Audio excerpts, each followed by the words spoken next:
look, this was years ago. And it was a very funny way how I met Mahler, because I remember my father was at that time playing. He plays the trombone, and he have a salsa group, and then he was playing also with the orchestra. And I remember that I found the trombone part of Mahler one, of third trombone, I think. And I was like, I remember taking the trombone of my father, and trying to play pa pom pom pom, and all of that.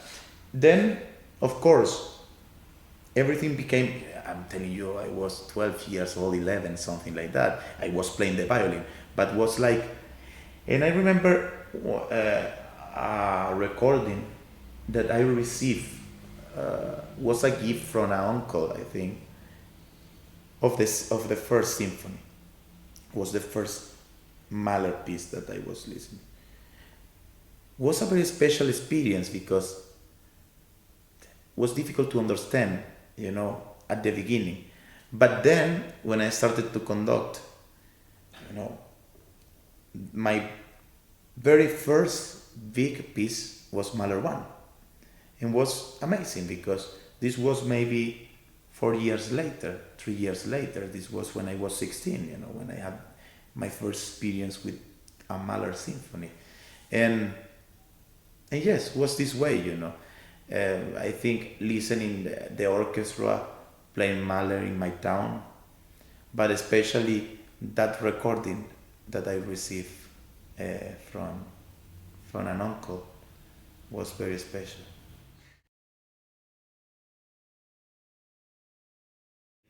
He was telling, for example, these kind of things that he was telling, Melgenberg, because I think he have copies, of Melgenberg's score. And when you see the Melgenberg scores, it's every bar and every note with a mark. Every note. It's really crazy. Sometimes you cannot read because everything is here, this, here, this. And I remember the beginning, for example, of the second movement, that you have ritenuto, and he told me, look, the best way, and I think he saw in Melgenberg in a score, it was like to do the ritenuto. This is too difficult. Let's do mesurato.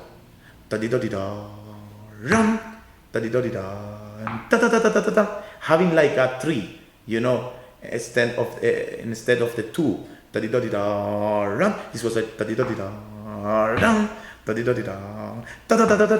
and then so this kind of technical elements were like wonderful because it's a ritenuto. So something like that. What else? No. I think to see Claudio conducting that, you can learn a lot, because it's like this music is to phrase, this music is to express, and I think he have, of course, the idea, but also the gesture to do this kind of music so free, I don't know. It's funny because I think what one time Barbirolli says about, not about Mahler, I think was about Jacqueline Dupré. He says, if you don't exaggerate when you are young, what you can do when you are old? What can you do when you are old? So sometimes, people can feel in a different way. Of course, I cannot, as a conductor, feel things as a 50 years or 60 year conductor, because I need the time for that. But, and the time will say, this is the things that you have to do or no. I think what we are talking about, all these elements that in Mahler music you have, in a way, they are there And it's like perfect, because it's not like a Mozart symphony where you have only forte and piano. And when you have a mezzo forte there, it's like a miracle, you know. You don't have this kind of element or of Mahler that you have pianissimo in one line that is the same and fortissimo in the other one. So, and then subito crescendo, and then subito diminuendo. This kind of things in his music are very special. And you don't have to exaggerate that, because that is perfect.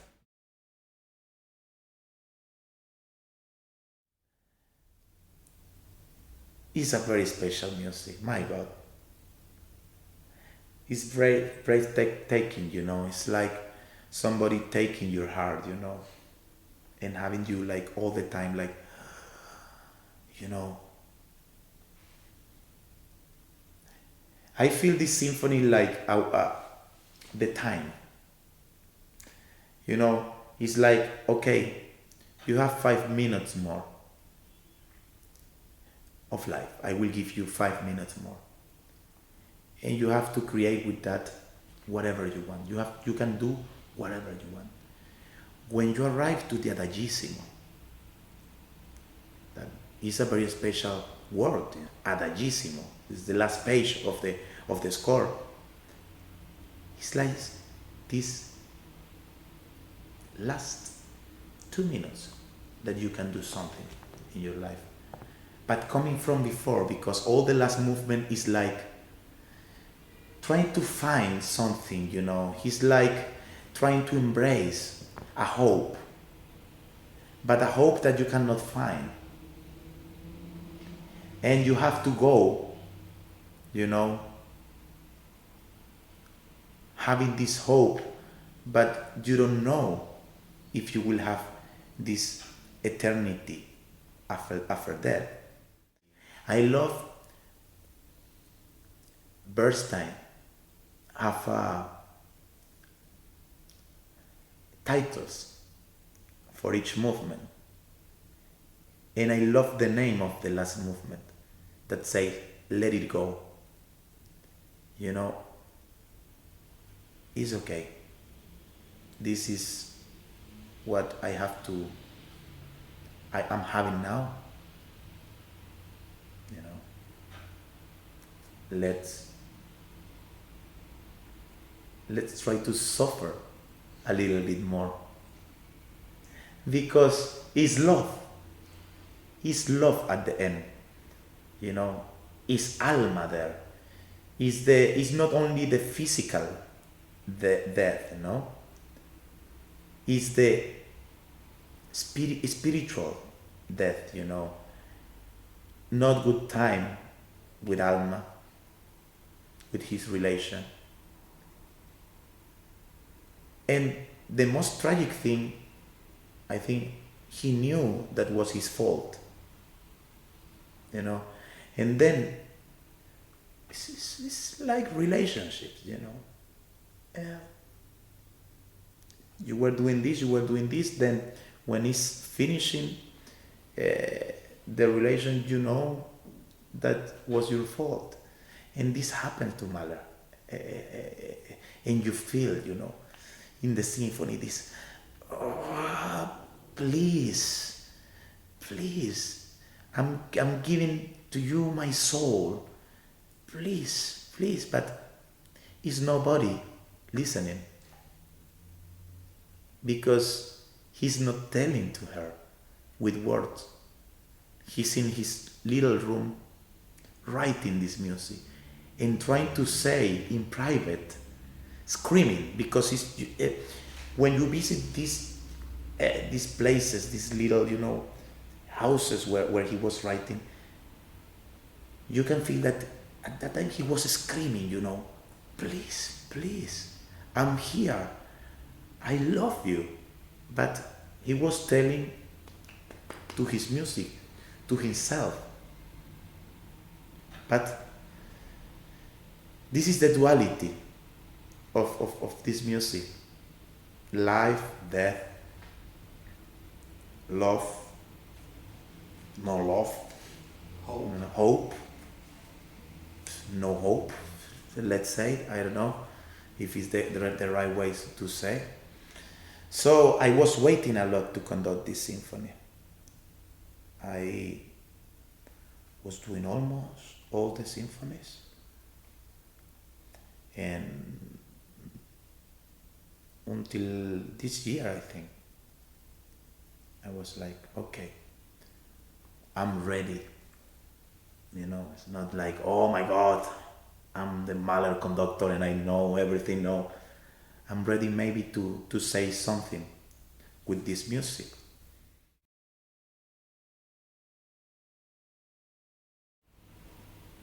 I don't know.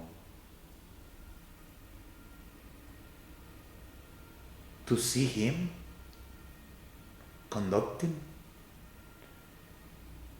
or talking or walking,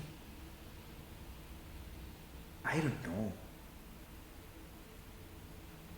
When you have this kind of personalities,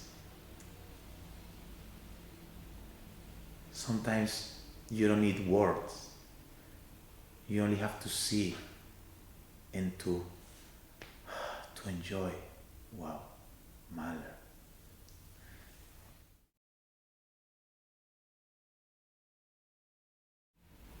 I think he was trying to show his soul, his vision about world. Many people will say, okay, the vision about world political, but it's not that. It's love. It's obsession. His music is obsession. Tarirore, tararari, toreririra. All these notes, always this melody, always this thing appearing in every symphony. You know, it's like an obsession. It's like something like how I was telling you. I'm here. Maybe I'm ashamed. I'm distant, but I'm here. This is what is my life about. This is what is my soul.